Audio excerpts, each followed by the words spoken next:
Hello, everybody. How y'all doing tonight? Sorry, there goes my clap. If I offended anybody, I apologize. But just so you know, um, one, on the advice of friends, family, subs, viewers, and my own personal thoughts and feelings about myself, I'm not gonna edit myself and my emotions, feelings, reactions, actions for anybody. If it bothers you and offends you, I'm sorry. But I'm going to act and talk. I'm going to be me. I'm going to be me. And I think the majority of people that watch my videos, that's why they're here, you know? A couple other things I want to address before we get into it. Of course, we're talking about who. This is about Summer. This is about a 5-year-old girl. Those that are in my comments, I'm trying to answer each and everybody's comments because I want you guys to feel as special as you make me feel. I want you to know how much that I appreciate you tuning in, watching my videos, and taking the time out of your day to comment. It does mean a lot. Um, those of you who are fellow DV and SA survivors, cancer survivors, it just takes it up another even notch. Anybody that doesn't think that cancer has been prevalent in my life, I'm going to share just another little piece of me with you tonight. I have 2 children. They're twins. Um, at the age of 28, my son was diagnosed with stage 2 glioma of the brain in his left frontal lobe. He did ring his bell. He went through his 6 weeks of radiation and chemo. Radiation and chemo both was six times a week. Oh, twice a day on the chemo. He's still on maintenance chemo meds once a month. The struggle with COVID has been difficult. I may say I'm saying a lot, and I apologize. It's kind of me trying to control my emotions. Anyway, the job I have requires me to be around a lot of people. During this pandemic, it's been very difficult. A lot of Skyping, FaceTime, and that type sort of thing because his immune system is gone. And I would hate to think that one visit with him would be the last time any of us got to see him and feel like it's my fault, you know? I have had my vaccine, but as we all know, there's this new Delta thing coming out, and I'm back to the FaceTime and Skype with my child again. So when I sympathize, tell you guys that I'm throwing up a prayer for you, it's real. Believe it or not, you know. And he has been seen by some of the best. Duke Medical Center. Sorry. Duke Medical Center. He was seen in Cancer Treatment Centers of Atlanta. Also, there was a consult with the Mayo Clinic about his treatment plan and whatnot.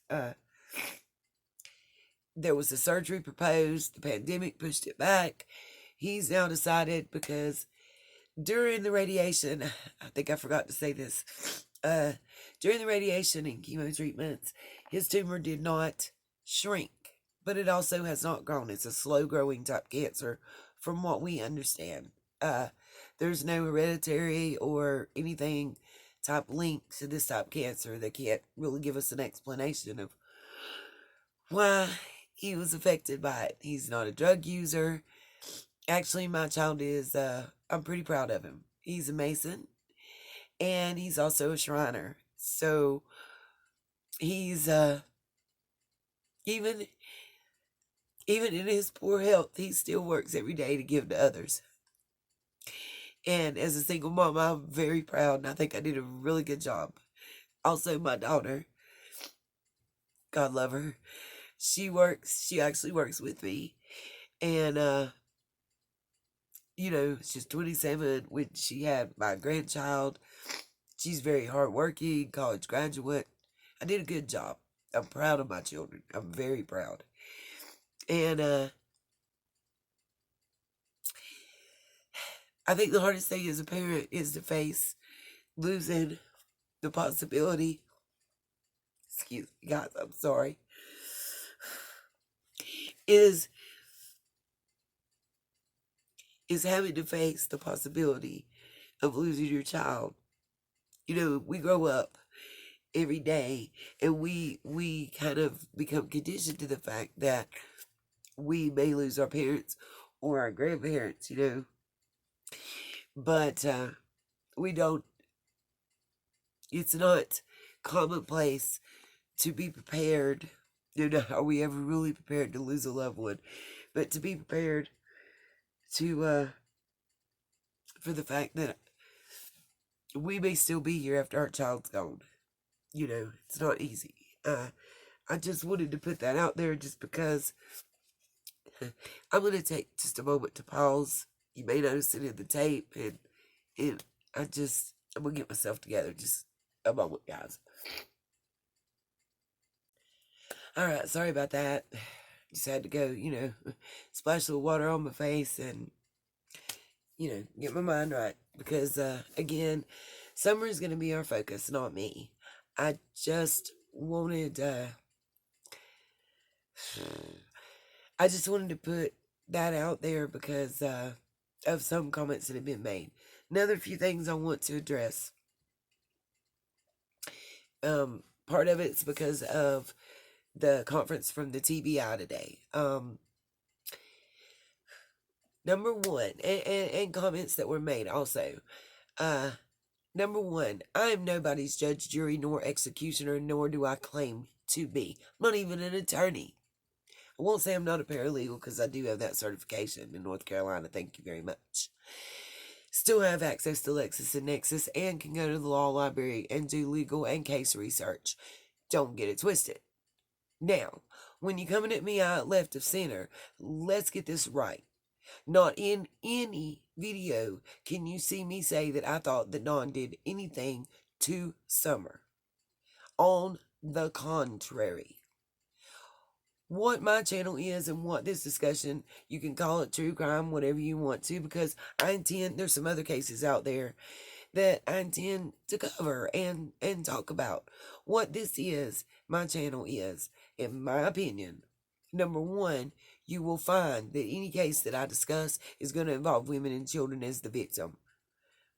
This is, for me personally, a spotlight on women and children who suffer from DV and SA.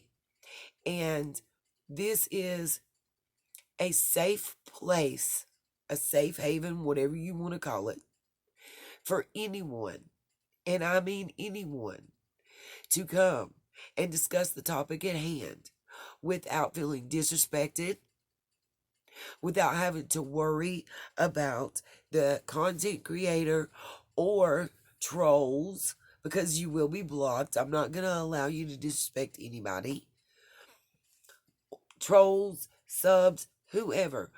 We're all grown. And most of us have DV and SA in our past, or a family member, someone that's been affected. And I've noticed, and I really appreciate those that comment, that are watching, and have something to say. Even if you don't agree with something somebody says, you're respectfully disagreeing. And you don't have to say, hey, I respectfully disagree. You can say, look, I like you as a person, you're cool, whatever. But I don't agree with what you have to say. And that person can listen to what you have to say, read it, however you want to say it, semantics. And voice their opinion and let you know. And you can discuss, and who knows, you might learn something. That's how we grow as humans. This is a safe place to discuss things with respect, for us to talk about our feelings and our thoughts with respect. I'm talking about my feelings. I state repeatedly in my opinion. And I have said repeatedly, and I'm going to say it one last time in this video, and until I sit and say, this is my theory, it's not going to be said. I have yet to say what my theories are, because I have a couple thoughts. I have 2 or 3 things I think could have happened, and I'm researching all avenues. Yes, we've been focused on Dawn and Candace. Why? Because they're out there talking to every daggum body coming and going. And every interview they do, something changes. And I'm pointing out those changes, those inconsistencies. Maybe I have a little more time on my hands and I'm bored. It's a pandemic in this world. I'm going to work and I'm sitting at home. And maybe I have a little more time to do a little more research and to go a little more in depth and to watch 5 or 6 more videos than the next person. And to sit and take notes. Maybe I give a shit that there's a little 5-year-old girl that nobody knows where's at, and she disappeared like in the sand if we listen to everybody, which don't make no damn sense.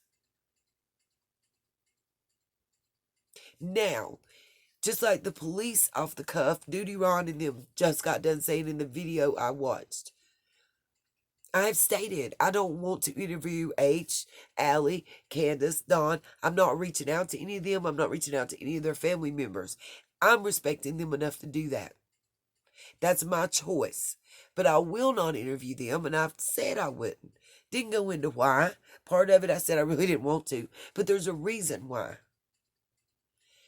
To sit and discuss it and to talk about our thoughts and our feelings is not affecting the case. It is not having a bad effect on the case, because those people that are discussing it already knew about the case. We're not further tainting the jury pool.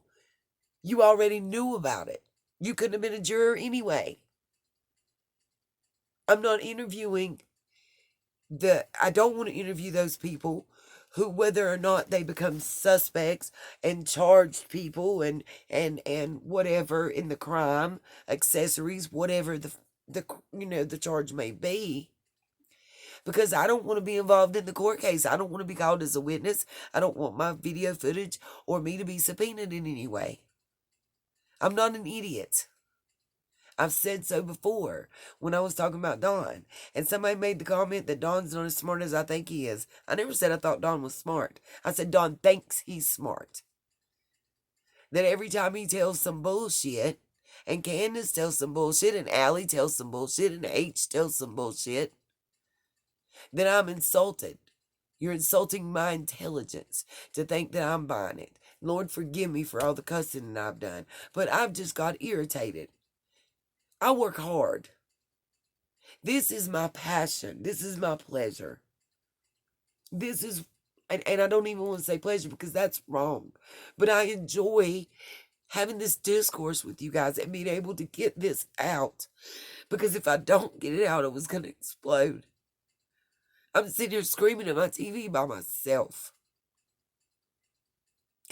Ready when I have 2 days in a row off thinking about catching a ride or driving or walking, going up there because maybe somebody needs to go find where these flyers are they're talking about their city that nobody's passing out, and maybe I can go pass them out.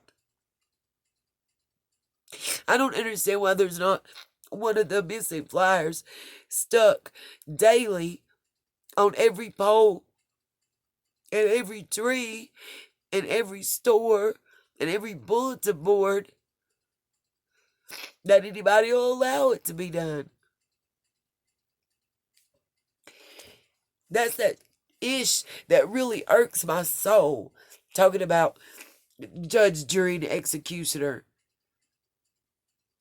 Go sit down somewhere and read Hooked on Phonics, or listen to Hooked on Phonics, because apparently you're not interpreting the English language correctly. And from what I read, you are an American resident, and you, from what I can tell, the person that made that comment, English is your first language.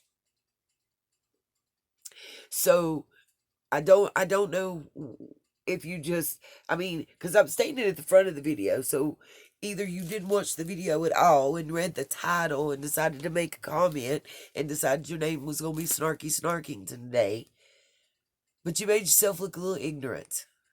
Again, ignorant, the definition thereof in Webster's is uneducated. I am not saying Don is guilty. I think people, and I'm not defending Don. See, just because I'm saying I'm not defending Don as a person and saying that his past acts don't come into play here does not mean that I'm saying that Don is guilty. Because right now, from everything we can see, now I pray that I'm correct in assuming that law enforcement knows a heck of a lot more than we do. But from what we know,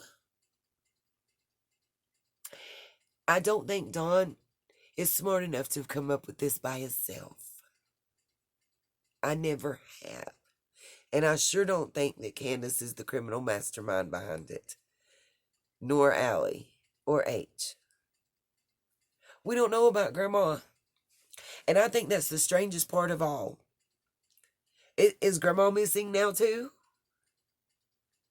Look, I know she's saying her sister needs help, and the supposedly the brother-in-law had a heart attack and was released, and the sister's older than her and kind of feeble and not able to take care of him by herself or whatever, and whatever is whatever, and BS, blah, blah, blah. Makes no sense. I stated this before and I'm going to reiterate. H was not allowed by law enforcement to leave. Now, whether it was simply because he didn't want to and his mom okayed that, backed it up, whatever. But as I understand, there's a legal binding contract. I don't know if it was signed off as far as a custodial, custody contract by a judge in a court of law. That part, I don't know. It was never stated.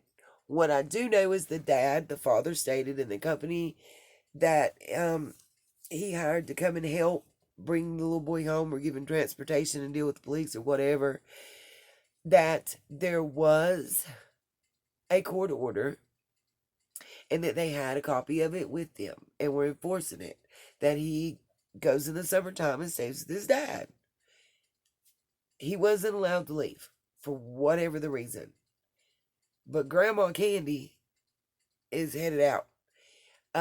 As I understand it, everybody was thinking Illinois, but from what Dawn said in the interview, she's in Wisconsin. That's where the sister lives. She has a doctor's appointment that was scheduled for September and was planning on going then to see her personal doctor. And she just moved the trip up forward.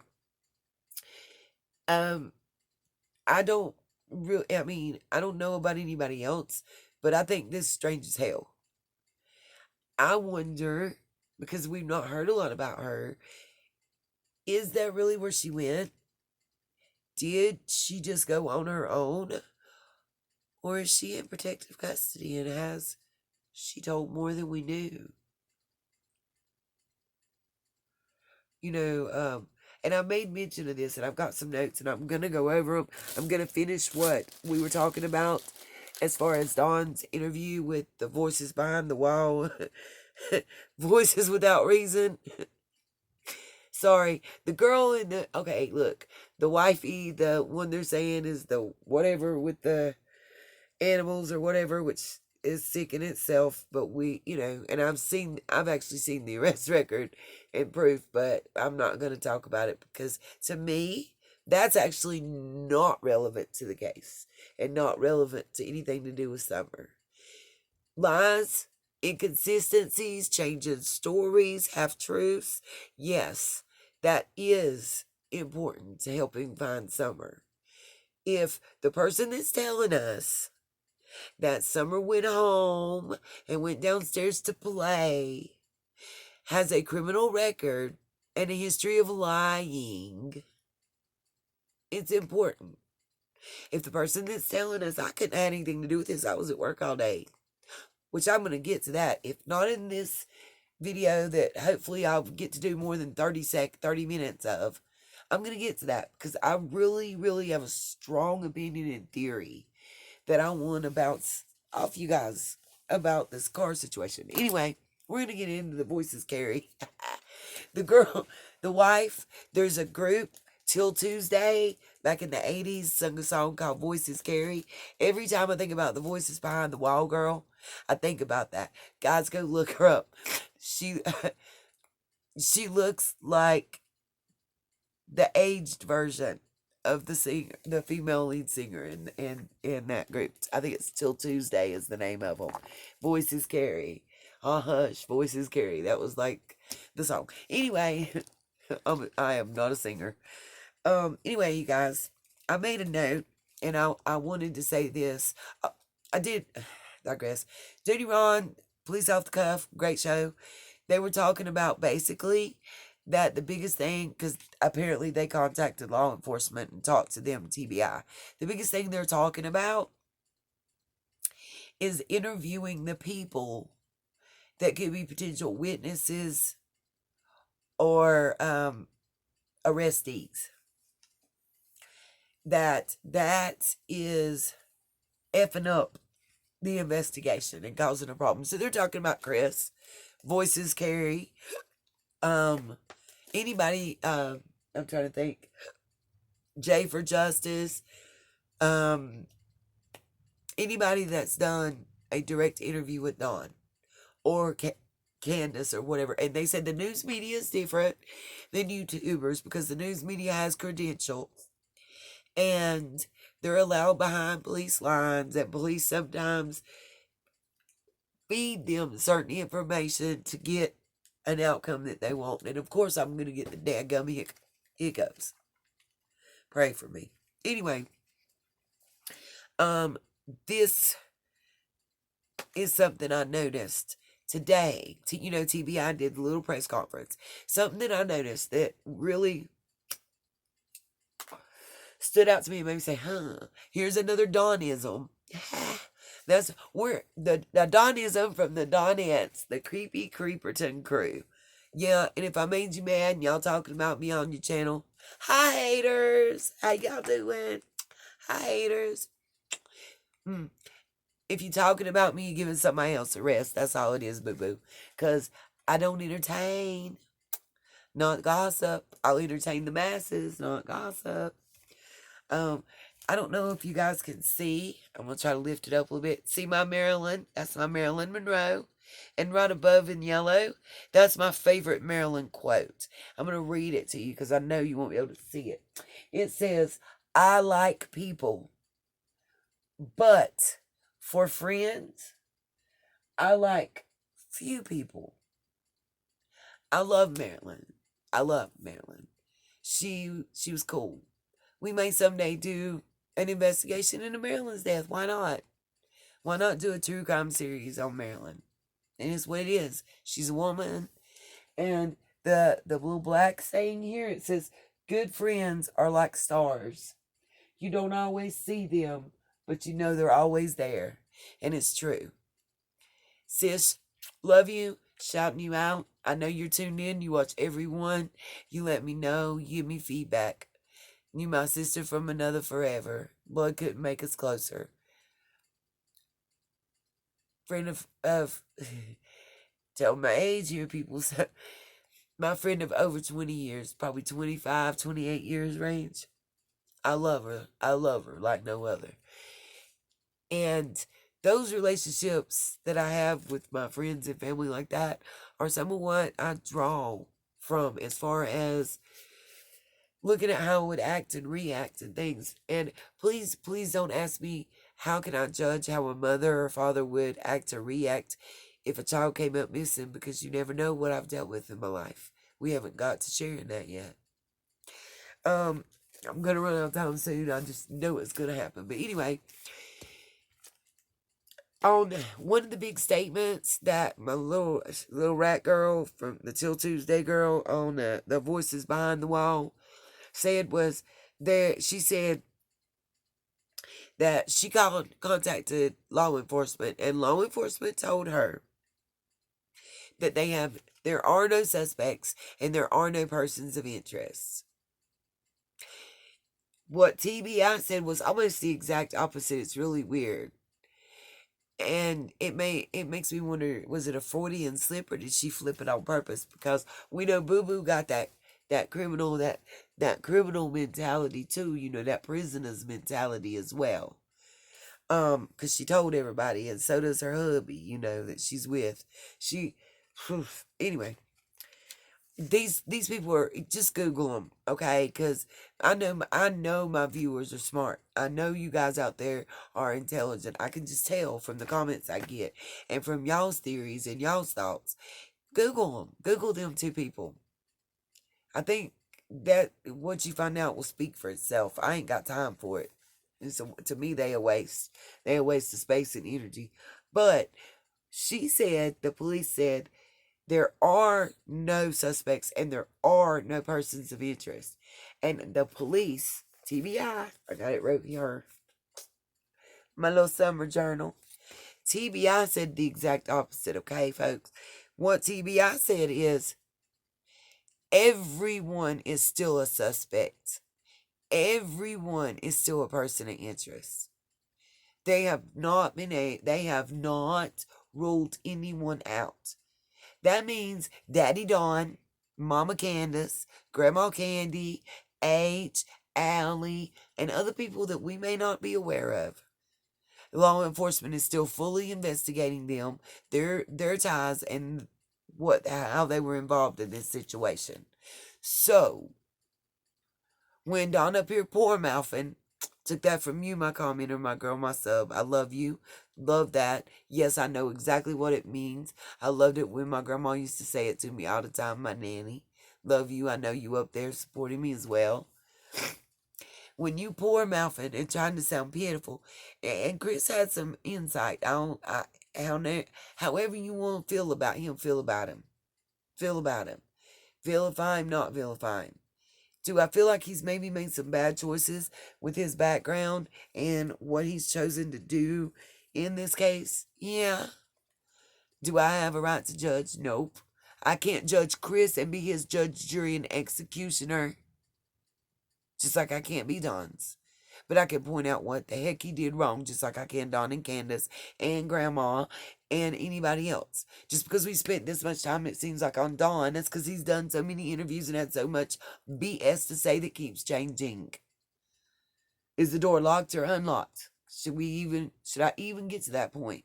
Because it's been all of the above. And it's been blamed on the boys. Girl. Anyway, back to what I was saying about Snarky Snarkington and the family. We talked about in my last video about how, and it's, you guys saw it too. I don't know our neighbors, I don't know, but we found out through this they're good people. And then we find out, because that's like 2 weeks later, and we find out that he called them drug dealers and won't go knock on their door. How freaking ignorant do you sound? I'm going to knock on the crack dealer's door because I feel like getting my head blowed off this morning because my daughter's missing. You sound dumb as shit. Anyway, I digress. Another thing I wanted to talk about is Don kept on every interview he's done up until this Voices Behind the Wall BS, Don has adamantly, even angrily stated as an accusatory type thing that he drove all the way from Jonesboro to his house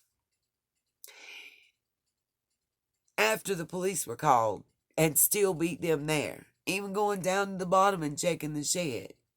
But when he want to be poor, broken man for the the Donettes, he in here saying, yeah, I went down there and checked and I drove up and she asked him and he's, well, I don't know, there might have been one or two there. I was just so broke up, I don't know.